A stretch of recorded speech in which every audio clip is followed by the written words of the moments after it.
Hello hello, হ্যাঁ সামন্তবাবু, হ্যাঁ হ্যাঁ, ব্যস্ত আছে, ব্যস্ত আছে। না না, আমি আমি আমি দেখছি, ঠিক আছে, আমি কথা। ও, আপনি এসে গেছেন? আচ্ছা আচ্ছা আচ্ছা, আসুন আসুন, আমি স্যারের সাথে কথা বলছি। ঠিক আছে, আচ্ছা।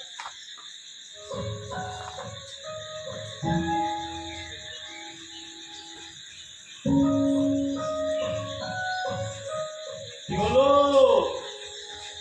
সদানন্দ?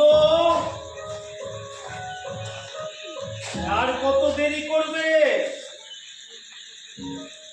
ট্রেনের টাইম হয়ে গেছে তো। এই ড্রাইভার কি গাড়িটা বের করেছে? না, এরপর বেরোলে তো ট্রেনটা মিস হয়ে যাবে। এই শোনো, তুমি আমার মালপত্রগুলো গাড়িতে তুলে দাও। আপনি রেডি হয়ে গেছেন স্যার? কথা না বাড়িয়ে আমার মালপত্রগুলো গাড়িতে তুলুন। একটা কথা ছিল স্যার। গাড়িতে গাড়িতে যেতে যেতে সব তুলবে। না, মানে মানে বলছিলাম বড্ড বাঁচালের মতো কথা বলো আজকাল। দেখো তো, দেখো ঘড়িটা, দেখো কটা বাজে, দেখো। আধ ঘন্টার মধ্যে স্টেশনে পৌঁছতে না পারলে ট্রেনটা মিস হয়ে যাবে। একটা একটা পেশেন্ট এসেছে স্যার। পেশেন্ট? হ্যাঁ, মানে আমি এখন পেশেন্ট দেখতে বলবো? তোমার মাথা ঠিক আছে তো? স্যার খুব ইমার্জেন্সি কেস স্যার। আমার কলকাতা যাওয়াটা মোস্ট ইমার্জেন্সি। কাল সকালের মধ্যে কলকাতায় পৌঁছতে না পারলে সেমিনারটা অ্যাটেন্ড করা যাবে না। আচ্ছা, এখানে কি আর আমি ছাড়া কোনো ডাক্তার নেই? না, অনেক ঘাটের জল খেয়ে তবেই স্যার আপনার কাছে এসেছি। আপনি স্যার ওই একবারের জন্য পেশেন্টটাকে অ্যাটেন্ড করুন। আচ্ছা, তোমার কি মনে হয় আমি ছুটি এনজয় করতে কলকাতায় যাচ্ছি? তুমি কি জানো না, কাল থেকে কলকাতায় শুরু হচ্ছে ইন্টারন্যাশনাল মেডিকেল প্র্যাকটিশনারদের সেমিনার। পৃথিবীর বিভিন্ন দেশ থেকে বিখ্যাত বিখ্যাত সব ডাক্তাররা সেখানে আসছেন। না, কবে জানি স্যার। বলছি পেশেন্ট একজন ভিআইপি। VIP patient? হ্যাঁ। ওরে বাবা, তাহলে আমার কাছে কেন? আমি তো সামান্য এমবিবিএস এই গরিবদের চিকিৎসা করি। আচ্ছা, ঠিক আছে, তুমি ওনাকে 3 সপ্তাহ বাদে আসতে বলো, যাও। সব কথাই খুলে বলেছিলাম স্যার, তবু আপনার সঙ্গে একবারের জন্য স্যার দেখা করতে চাই। এই কেন কেন দেখা করে কি হবে? নমস্কার। হ্যাঁ, নমস্কার নমস্কার। আপনি যত টাকা টিকিট চান আমি দিতে বলছি। তাছাড়া আপনার কলকাতা যাওয়াটা ক্যান্সেল হয়ে গেলে তার ক্ষতিপূরণ দিতে বলছি। ও তাই নাকি? আপনি তো দেখছি অনেক কিছুই দিতে প্রস্তুত, কিন্তু আমি তো গ্রহণ করতে প্রস্তুত নই। তাছাড়া আপনি কি করে জানলেন যে টাকা দিয়ে কলকাতায় না যাওয়ার ক্ষতিপূরণ হয়ে যাবে? করে বলছি, ভিতরে আসতে পারি? হাতে আর মাত্র 25 মিনিট সময়, না ট্রেনটা মিস হয়ে যাবে। হ্যাঁ স্যার, অনেক লোকের লেভেলে বেশ কয়েকটা রাইস মিল, কোল্ড স্টোর, আরো নানা রকম। সদানন্দ, আমি এসব শুনতে চাই না। তুমি যাও, আমার মালগুলো গাড়িতে তোলো, যাও যাও যাও। আপনার সঙ্গে আমি মাত্র 1 ঘন্টা কথা বলবো, তারপরে আমার নিজস্ব গাড়ি আপনাকে নিয়ে সোজা কলকাতায় পৌঁছে যাবে। কথা দিচ্ছি, আপনি সেমিনার অ্যাটেন্ড করতে পারবেন। হ্যাঁ হ্যাঁ স্যার, এ কথা কিন্তু উনি আমাকেও বলেছেন স্যার। সেমিনার আপনার মিস হবে না স্যার। আমি যতই খারাপ হই, আমাকে বিশ্বাস করতে পারেন। আমার কাছ থেকে আপনি কোনো মিসবিহেভ পাবেন না। বেশ বেশ, অনলি 30 মিনিট। এই সদানন্দ, শোনো, তুমি আমার মালপত্রগুলো গাড়িতে তোলো আর ড্রাইভারকে বাড়ি চলে যেতে। আচ্ছা, এই তুমি তো ড্রাইভ করতে পারো, তাই তো? হ্যাঁ, তুমি তুমি আমার সাথে কলকাতায় যাবে। আচ্ছা স্যার। আর শোনো শোনো, ওই সারা রাত তোমাকে ড্রাইভ করতে হবে না, আমিও স্টিয়ারিং এ বসবো। যাও যাও যাও। ঠিক আছে স্যার। যাও যাও। আসুন আসুন, বসুন স্যার। ভেবেছিলাম রাতটা ঘুমোতে পারবো, সেই জন্যই ট্রেনের রিজার্ভেশন করা। আপনি তো মশাই সব গন্ডগোল করে দিলেন। বসুন বসুন। দেখুন মশাই, আপনি ভিআইপি হন আর যেই হন, সেই জন্য কিন্তু আপনাকে বলতে বলছি না। আমি আমি ডাক্তার, যে কোনো অসুস্থ মানুষকে পরিষেবা দেওয়াই আমার কর্তব্য। এখন বলুন, আপনার শারীরিক সমস্যাটা কোথায়? সদানন্দ যে বলছিল আপনি নাকি বিভিন্ন ডাক্তারের কাছ থেকে চিকিৎসা করে সব শেষে আমার কাছে এসেছেন। এখন এই ডিটেলসে বলুন তো আপনার কষ্টটা কিসের, বলুন বলুন। স্যার স্যার উনি আমাকে বলেছেন যে ওনার কোনো অসুখ নেই। অসুখ নেই? মানে মানে না মানে হলো স্যার ওই জ্বর সর্দি কাশি পেটের অসুখ মাত্র বড় বড় ডিজিজ ওনার নেই। আর তাছাড়া কোনো পরীক্ষাতেও কিছু ধরা পড়ে। তাহলে আমার কাছে কি করতে, আমার সময় নষ্ট করছেন কেন বলুন তো? আসলে আপনাকে যদি কোথা থেকে বলি, মানে কিভাবে শুরু করি আর কি, তাই যে আমার প্রসেস বুঝলেন না। অসুবিধাটা বেশি সময় ধরে ভীষণ কষ্ট পাচ্ছি, উঠতে পারি না, বলতে পারি না, বলতে পারি না। আপনার কোন রকম অসুখ নেই, অথচ আপনি 1 বছরের বেশি সময় ধরে বিভিন্ন ডাক্তারের কাছে চিকিৎসা করাচ্ছেন। আজকে আজকে এইভাবে আমার ট্রেনটা মিস মারলেন, এই কেন বলুন তো?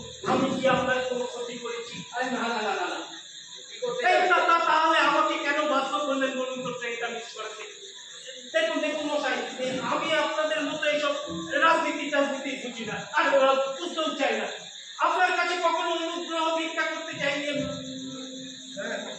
হ্যাঁ হ্যাঁ, স্যার স্যার ওনার সমস্যাটা যদি আপনি শুনে চমকে উঠবেন স্যার। আচ্ছা। বেশ ক্রিটিক্যাল, আর কোনো ডাক্তার বিশ্বাসই করতে চায় না। কি কি বিশ্বাস করতে চাই না শুনি? ওনাকে না সবসময় পিঁপড়া কামড়ায়।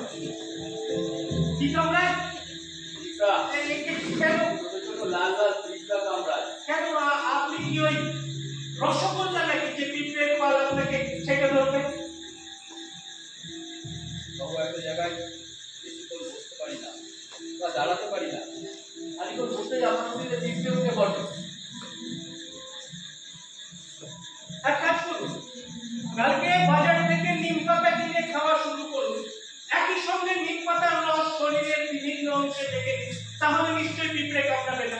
খালি তারপরেও কামড়াচ্ছে। তারপরেও কামড়েছে? নিম পাতা খাওয়ার পরেও আপনাকে পিঁপড়ে? এটা আপনার মনের অসুখ, সাইকোলজিক্যাল প্রবলেম। কলকাতায় যান, কোনো নাম করা সাইকিয়াট্রিস্টকে দেখান, সুস্থ হয়ে যাবেন। আমার সময় নষ্ট করবেন না। সাধারণত এই ট্রেনটা তো মিস করলাম, চলো গাড়িটা নিয়ে এবার বেরিয়ে পড়া যায়। হ্যাঁ, আরে আমি তো আপনাকে কথা দিয়েছি যে আমার গাড়ি আপনাকে কলকাতায় পৌঁছে দেবে, আপনি শুধু আমার অসুখটাকে ছাড়িয়ে দিন। আরে টাকার জন্য চিন্তা করতে হবে না, টাকার বৃষ্টি করতেও আমি প্রস্তুত। আপনি ভুল করছেন মশাই, টাকার বৃষ্টিতে স্নান করবার কোনো বাসনা আমার নেই। এই ধরনের কোন রোগের ইতিহাস মেডিকেল সায়েন্সে নেই। ওটা আপনার মনের অসুখ, সাইকোলজিক্যাল প্রবলেম। কলকাতায় যান, নামি কোনো মনের ডাক্তার দেখান, সুস্থ হয়ে যাবে। আমার সময় নষ্ট করবেন না প্লিজ। হ্যাঁ, মনের ডাক্তার আমি দেখিয়েছি, কোনো ফল হয়নি। আরে আমার চিকিৎসা তো কোনো ফল হবে না। একটা কথা কেন তোমাকে বোঝাতে পারছি না, এই ধরনের কোন রোগের ইতিহাস আমার অন্তত জানা নেই। তাহলে ডক্টর টিকে বসু আপনার কাছে পাঠালেন কেন? কোন দিকে বসো? কোন দিকে বসো? আপনার মেডিকেল কলেজের শিক্ষক, যাকে আপনি মেডিকেল সায়েন্সের ঈশ্বর মনে করছেন, ও তাই নাকি সদানন্দ? জানো তো, স্যার চিরকালই না আমাকে খুব স্নেহ করেন। আমার ওপর ওনার অগাধ বিশ্বাস, জানো সদানন্দ।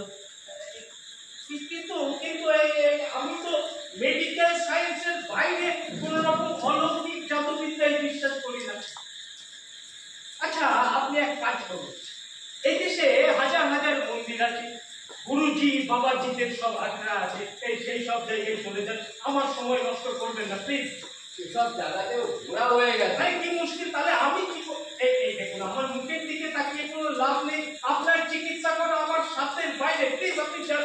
স্যার আমি বলছি স্যার, ওনার কথাগুলো একটু মন দিয়ে শুনুন। ব্যাপারটা যদি জিজ্ঞেস করেন তাহলেই বুঝতে পারবেন। আপনি হয়তো বলে ফেলবেন মিরাকেল। মিরাকেল? তুমি কি বলতে চাও বলো? ওনার যে কি সমস্যা এবার আপনাকে সেটাই দেখানো। কি ব্যাপার সদানন্দ বলো তো? ওনার ব্যাপারে তুমি এত সব জানলে কি করে? সামন্তবাবু আমাকে বলেছেন বলেই আমি জানতে পেরেছি। তো দেখুন স্যার, সামন্তবাবু কেমন মুখে দাঁড়িয়েছেন, মানে দাঁড়াতে বাধ্য হয়েছেন। আপনার কথা নয়, কারণ ওই দেখুন ওই দেখুন ভালো করে দেখুন স্যার, সারি বেঁধে 3টে লাইন করে লাল লাল ছোট ছোট পিঁপড়ে সামন্ত বাবু দুটো পা লক্ষ্য করে এগিয়ে চলেছে। সামন্ত বাবু জুতোর মধ্যে ঢুকে পড়েছে শত শত পিঁপড়া। এই টেবিলে তোমার পিঁপড়ে ছিল না? না না, এখানেই তো আসবে কি করে? প্রতিদিন যেভাবে ডেটল ফিনাইল আরো কত কিছু দিয়ে এই চেম্বার পরিষ্কার করা হয়, এখানে কেউ কোনোদিন মশা মাছি পিঁপড়ে আসতো না। আমি এদিক থেকে পর্যন্ত বলতে পারবে না। এই টেবিল থেকে আমার হাতে সামন্ত বাবু, সামন্ত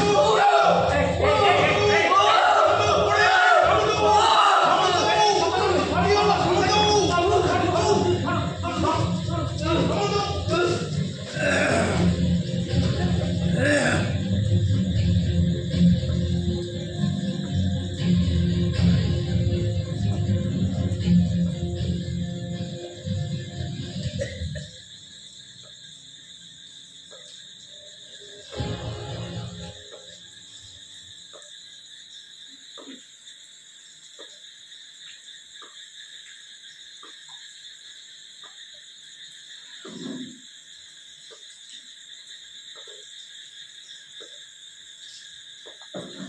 এবার বুঝলেন তো স্যার, কি ভয়ঙ্কর যন্ত্রণা নিয়ে সামন্তবাবু কয়েকটা বছর ধরে কষ্ট পাচ্ছেন। অভাব সম্পত্তি সাদা কালো মিলিয়ে কত টাকা যে উনি রোজগার করেছেন তার হিসাব ওনার নিজের কাছেও নেই। অথচ কয়েকটা বছর ধরে বিভিন্ন রকম রাজনৈতিক সামাজিক ক্ষেত্র থেকে নিজেকে বিচ্ছিন্ন করে রেখেছেন, রাখতে বাধ্য হয়েছেন। কোথাও গিয়ে একটু দাঁড়াতে পারেন না, বসতে পারেন না, এমনকি বিছানায় শুতে পর্যন্ত পারেন না। বারে বারে বিছানার চাদর পাল্টাতে হয়, জামা কাপড় বদলাতে হয়। এই সদানন্দ, আমাকে একটা বিড়ি দাও দেখি।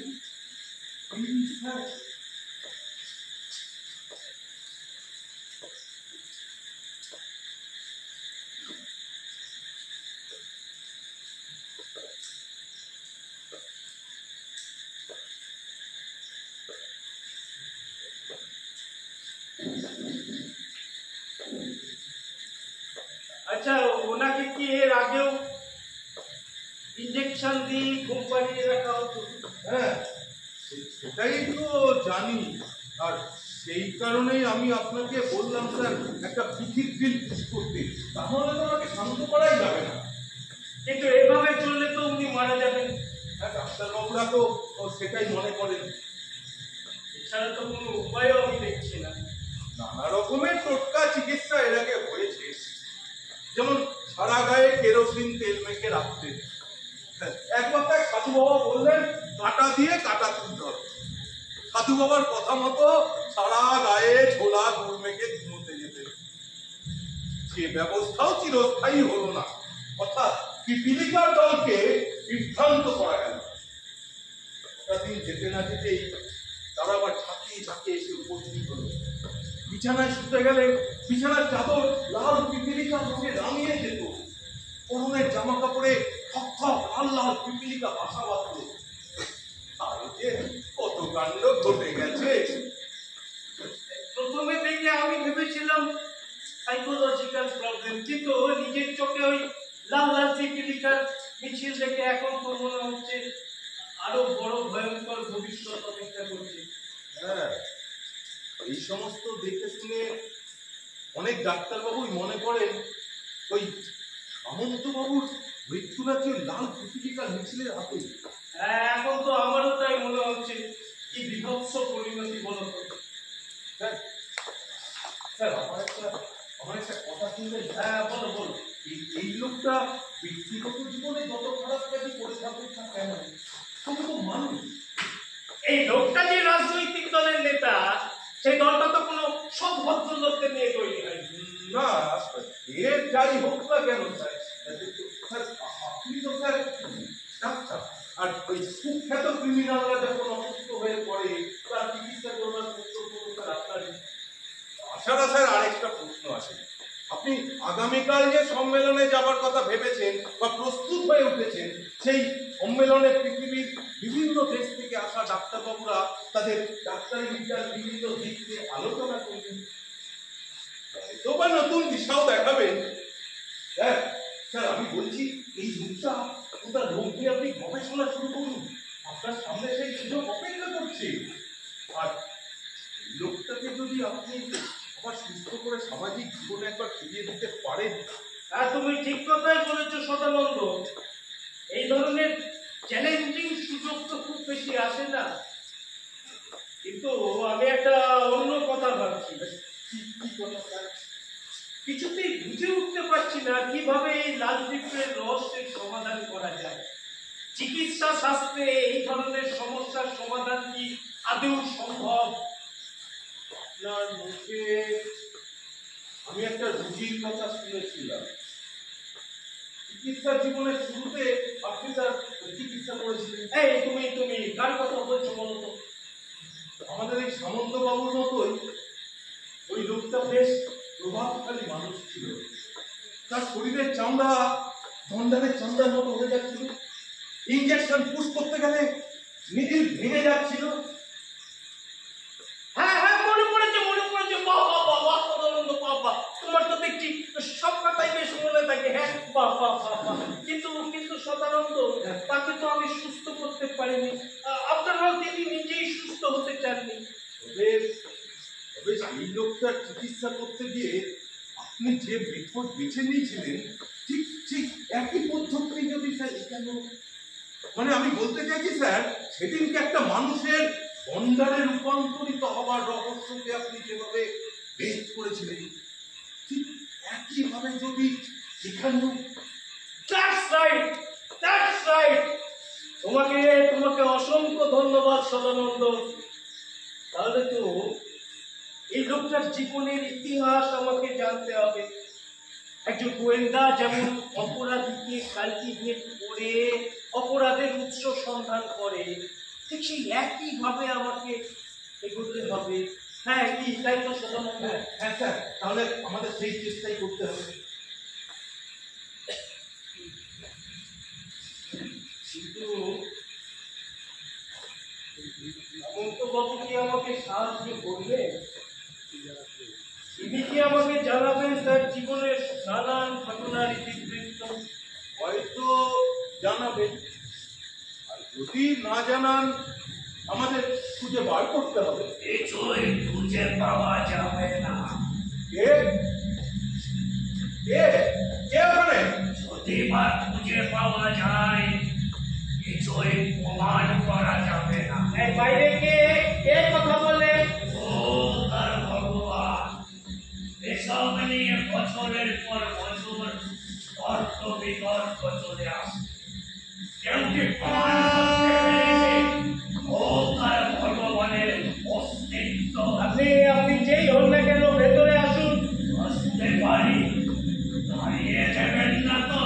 আরে এটা ডাক্তারখানা, এখানে সবার প্রবেশ অধিকার আছে। আমি ভেতরে আছি। আলোটা সরিয়ে দেন, চোখে পড়লে জ্বালা করে। ছাড়া দিনের আলোতে তো বেরোতে পারি না, ওই রাতের অন্ধকারে চলাফেরা করি। আপনি কি খুব দিনের আলো সহ্য করতে পারেন না? কি জানে আমি কে, তবে রাতের অন্ধকারে আমাকে দেখলে অনেকে ভয় পায়। তাই এখানে এসেছো কেন? আর বাইরে থেকে কি সব বলছিলেন, তার অর্থ কি? আপনার শরীরে কি কোনো সমস্যা আছে? লোক নাকিতে কষ্ট পাচ্ছে? তো অনেক কাল ধরে পাচ্ছি। বেশ কয়েক বছর আগে বাড়িতে আগুন লেগেছিল, তো সেই আগুন নেভাতে গিয়ে শরীরে অনেকটা অংশ ঝলসে গেছে। এটা তখন চিকিৎসা করাওনি কেন? এতদিন পরে কি মতলব নিয়ে এসেছেন? আগুন তো লেগেছিল আমাদের গ্রামে আর অনেকগুলো বাড়িতে।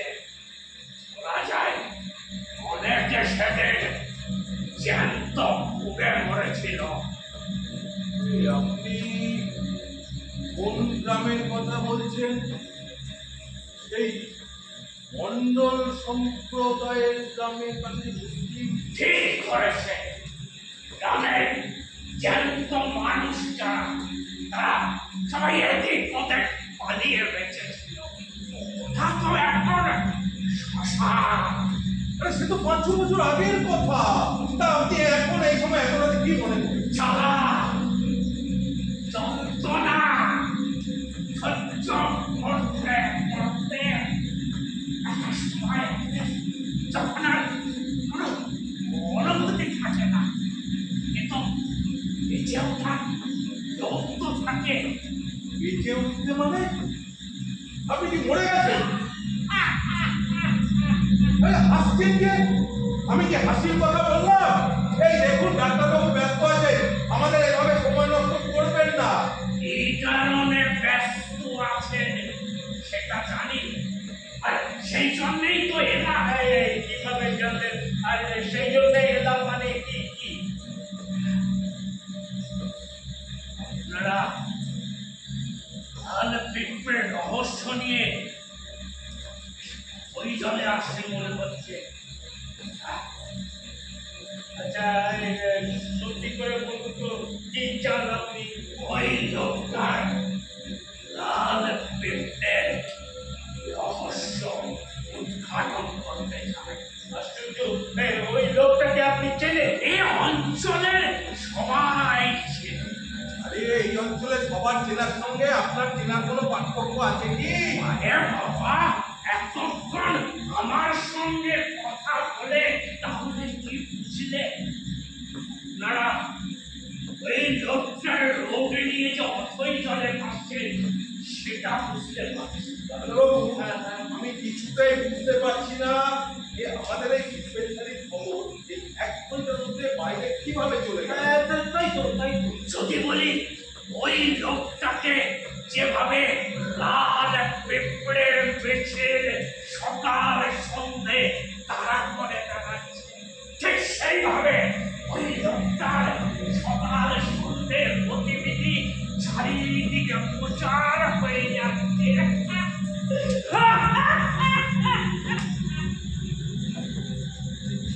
খবর আমাকে রাখবে, হারিয়ে দেবে।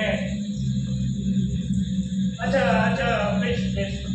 আপনি যদি আমাদের সাহায্য করতে এসে থাকেন তাহলে বলুন ওই লোকটার সম্বন্ধে আপনি কি কি জানেন? ওই যে বললাম লাল পিঁপড়ের রহস্য জানি। হ্যাঁ, তাহলে বলুন ওই লোকটাকে লাল পিঁপড়ে তারা করে কেন?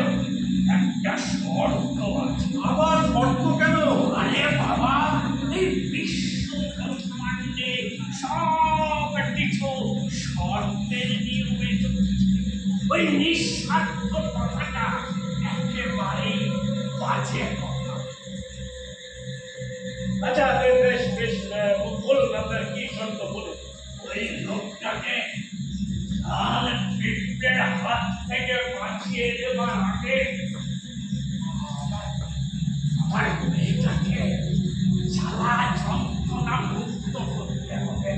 আপনার মেয়ে কি হয়েছে তার?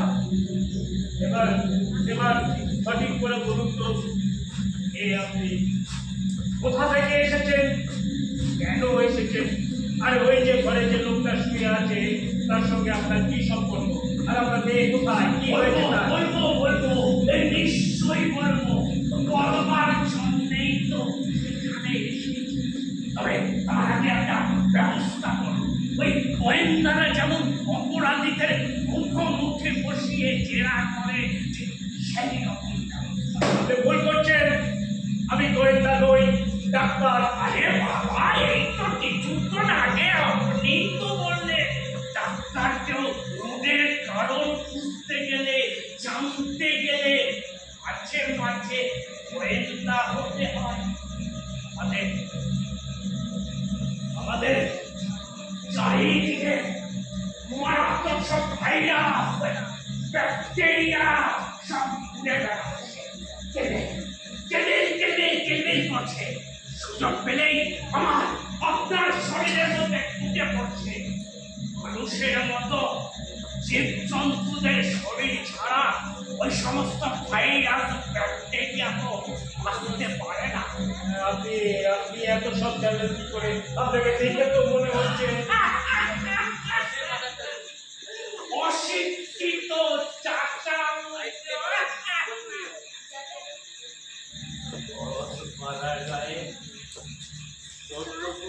বাঁচতে তো একখানে তৈরি জগৎ সব ছিল তো।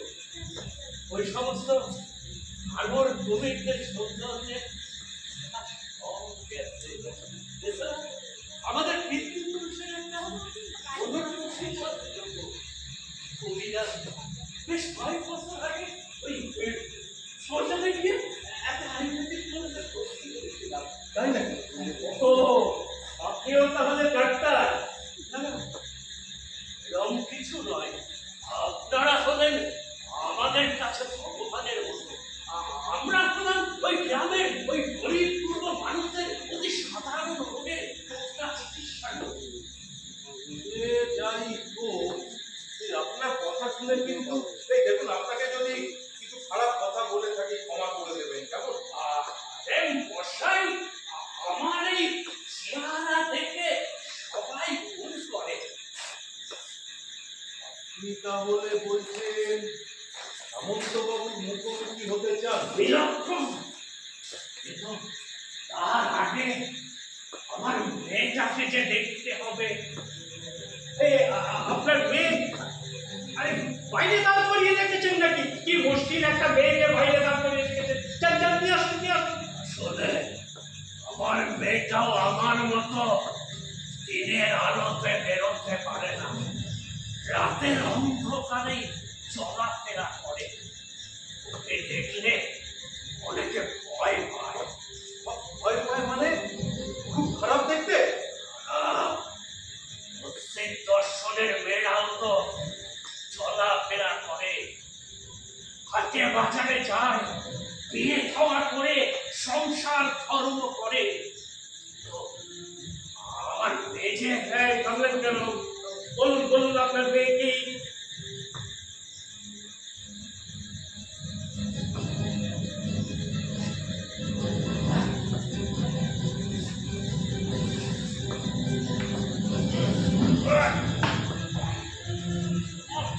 এখন বুঝতে পারছেন কেন ওকে বাইরে দাঁড় করিয়ে রেখেছিলাম। কি হয়েছে? দুষ্ট নাকি আরো ভয়ঙ্কর কিছু? মানুষের মধ্যে বন্ধ স্যার। দেখুন দেখুন, ওই মুখের আবরণটা সরিয়ে দেখুন। আপনার তো ডাক্তার, মর্গের পচা দুর্গন্ধের মধ্যে আপনাদের কাজ করতে হয়। ওর মুখের আবরণ সরিয়ে না দেখলে কি করে বুঝবে ওর কি হয়েছে?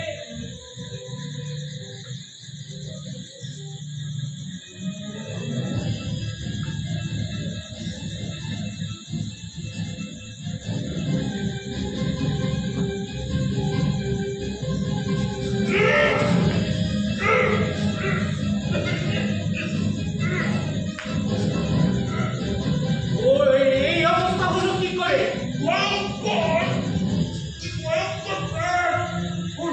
ওর মুখে চোখ নাক কিচ্ছু নেই, মানুষের কঙ্কালের মতো। মানুষের কঙ্কাল, শরীর থেকে রক্ত, মেদ, পর্যা সব গলে গলে গেছে। একে কি করে সুস্থ করা যাবে? তাছাড়া এভাবে চলে ফিরে বেড়াচ্ছে কি করে? ওর শরীরে ইনজেকশন দেবার মতো ভাষা তো কিছুই নেই। আপনি হাসছেন? এখানেও ওই লাল পিঁপড়ের রহস্য ঘনীভূত হয়ে আছে। এই শুধু নাটকবাজি না করে খোলাখুলি বলুন তো। খোলাখুলি তো বলবার চেষ্টা করছি। আমার এই মেয়েটাকেও ছাটে ছাটে লাল পিঁপড়ে আক্রমণ করেছে। সে কি করেছিল? কি করেছিল? লোকের কথায় বুদ্ধি হারিয়ে ফেলেছিল। একটা দুষ্ট লোককে ভালো লোক ভেবে সম্পর্কে জড়িয়েছিল। শরীর ও মন দিয়ে বিশ্বাস করেছিল। নাটকের ডায়লগ বন্ধ করুন। এই সমস্ত চেনা সংলাপ, চেনা ডায়লগ দিয়ে আমাদের ডাক্তারদের কোনো কাজ মেলে না। আমি যা জানতে চাই বলুন, এই মেয়েটার এই অবস্থা হলো কি করে? সত্যি কথা বললে বিশ্বাস করবেন? আপনারা তো লজিক খুঁজবেন, রাজনীতি খুঁজবেন, আরো নানান রকম এদিক ওদিক বিতর্ক করবেন। এই ভদ্র কথা ছাড়ুন, আমি যা জানতে চাইছি বলুন। এই মেয়েটা কথা বলতে পারে, কানে শুনতে পারে, খাওয়া দাওয়া করে কিছু? কি হলো, চুপ করে আছেন কেন? ডাক্তারবাবু যা জিজ্ঞাসা করছে বলছেন না কেন? আর ওর শরীরের ঠিক এই অবস্থা কবে থেকে হয়েছে? আপনারা আমাদের গ্রামের অগ্নিকাণ্ডের কথা সবাই জানেন, কিন্তু যেটা জানেন না সেটা হচ্ছে এই অগ্নিকাণ্ডের কারণটা। এই দেখুন, আজকাল এই সমস্ত ঘটনা যখন তখন যত্র তত্র ঘটছে, আর এই সমস্ত ঘটনার একটাই কারণ হচ্ছে রাজনীতি, ভোট নীতি। ক্ষমতা দখল করো, করে লুটপাট করো। এই শুনুন, এই সমস্ত আমাদের জানবার কোনো দরকার নেই। নিশ্চয় জানবার দরকার নেই। আপনারা নাম করা ডাক্তার, চিকিৎসক, আন্তর্জাতিক সেমিনারে বক্তৃতা করেন, ভাইরাস ব্যাকটেরিয়া নিয়ে নানান রকমের রিসার্চ করেন, কিন্তু ভাইরাস ও ব্যাকটেরিয়ার জন্ম কাহিনী নিয়ে আপনাদের কোনো আগ্রহ নেই। পৃথিবী সূর্যের চারিদিকে ঘোরে, কিন্তু কেন ঘোরে এই প্রশ্নের উত্তর জানার আপনাদের কোনো আগ্রহ নেই। চন্দ্র, সূর্য, পৃথিবী যখন একই সরলরেখায় চলে আসে তখন চন্দ্রগ্রহণ, সূর্যগ্রহণ হয়।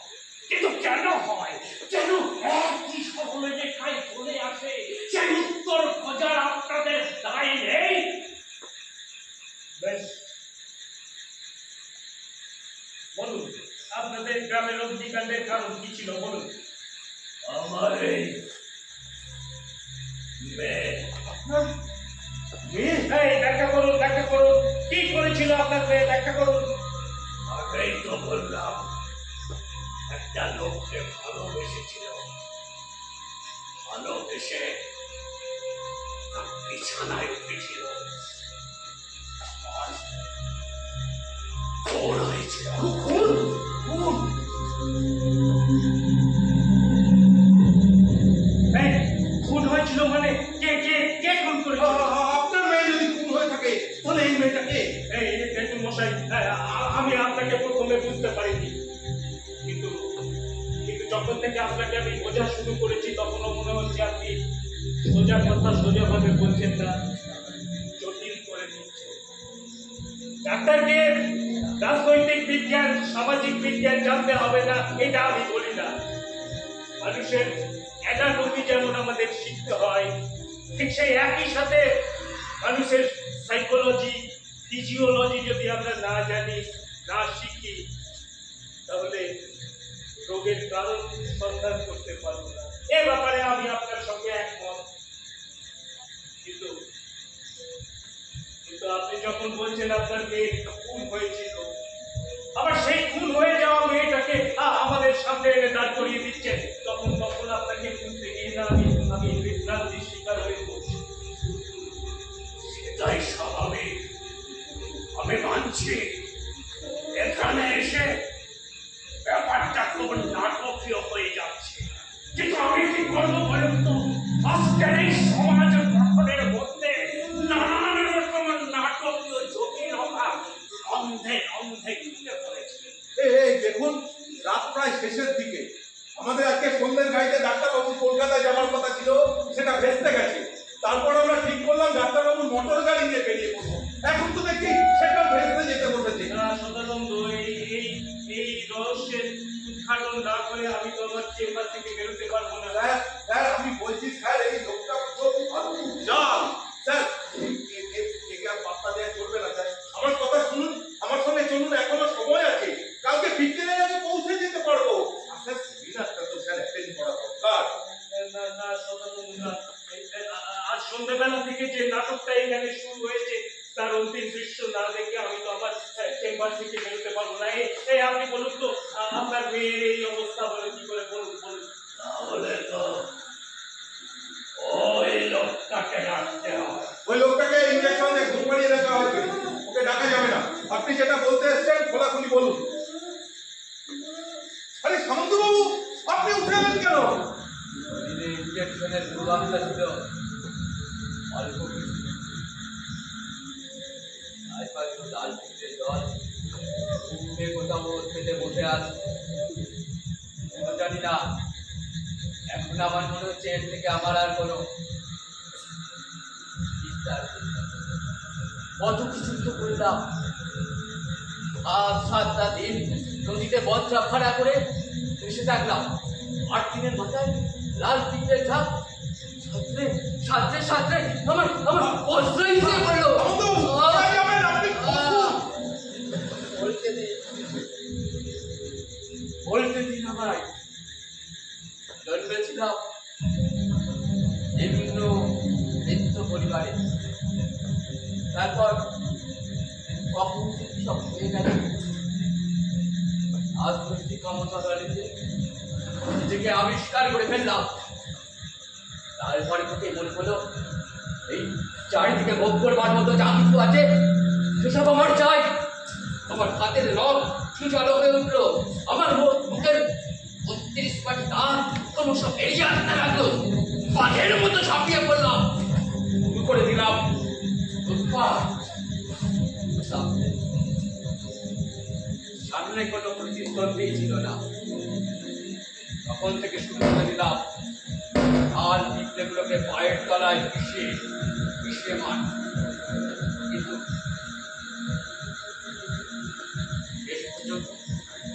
শেষ পর্যন্ত একটা কিশোরী মেয়ের কাছে আমি হেরে গেলাম। এই কিশোরী মেয়ে কি তার পরিচয়?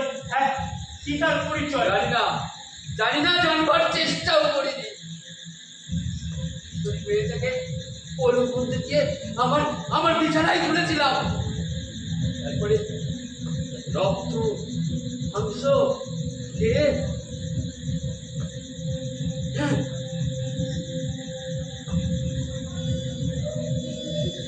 ছুঁড়ে ফেলে দিয়ে এসেছিলাম। বেচারা একটা কিশোরীর মেয়েকে হজম করতে পারল না, ধরা পড়ে গেল। দুর্ভাগ্য আমার, পচা ভাবুকে পা কেটে আমার মতো অবস্থা। শুনেছিল রাজনৈতিক যুদ্ধ, মানে ভোটের যুদ্ধ, ভোটের উৎসব। এটার লাশটা গুম করতে গিয়ে দলের লোকজন পিছিয়ে পড়ল। আমার বিশ্বস্ত কয়েকজনকে নিয়ে আমি ছুটে গিয়েছিলাম সেই জঙ্গলে, যেখানে লাশটাকে আমি ফেলে এসেছিলাম। হাতে টর্চ জ্বালিয়ে দেখলাম কোটি কোটি লাল পেটের ঝড় মেয়েটাকে ঢেকে রেখেছে। চমকে উঠেছিলাম, ভয় পেয়েছিলাম এই মশটাকে যদি করতে গিয়ে আমার লাল পিঁপড়েগুলো আক্রমণ করে বসে। দলের লোকজন বলল লাশটাকে গুম করতে না পারলে আপনি ধরা পড়ে যাবেন, ভোটের চেষ্টা যাবে না। বলল, স্যার মাটি খোঁড়াখুড়ির দরকার নেই, যদি বডিটাকে বার করে নিয়ে আবার কাটা ছাড়া করে বরং আগুন দিয়ে জ্বালিয়ে দিও। মাথা ঠিক ছিল না, এ সময় কারুরই মাথা ঠিক থাকে না। লাশটাকে আগুন দিয়ে জ্বালিয়ে দিল। সামনে দেখলাম কোটি লাল পিঁপড়ের সঙ্গে এটার লাশটাও ছাই হয়ে গেল। তারপর বাড়ি ফিরে আসা, পরের দিন ভোটের প্রচার শুরু করতে হবে।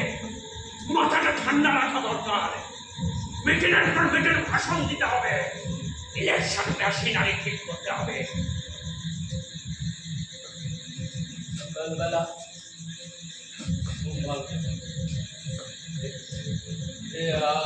আমার ঘরের দরজা দিয়ে লাল পিঁপড়ে আমাকে আমার বিছানায় উঠে আসছে কেন?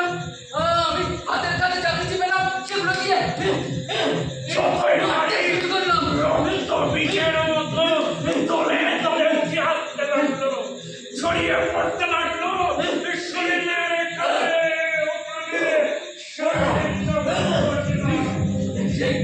এই গন্ধে করে আমার পিছু ছাড়ে না। যেখানে যায় আমার তারা করে আমায় ঘুমোতে দেয় না, খেতে দেয় না, শুতে পর্যন্ত দেয় না।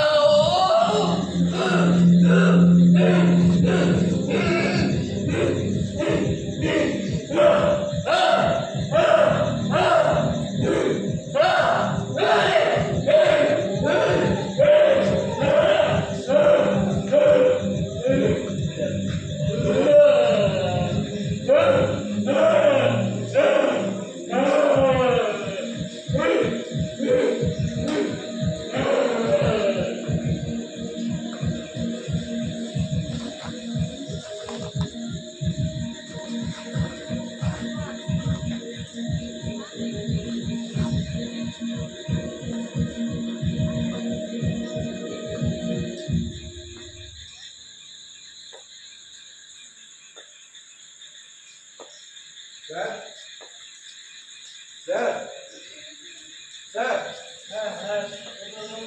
স্যার কোথায় যাবার ট্রেনের টাইম হয়ে গেছে স্যার, চলুন। আসলে নাটকটা পড়তে পড়তে না কোন জলটায় লেগে গেছিল। কোন নাটক স্যার?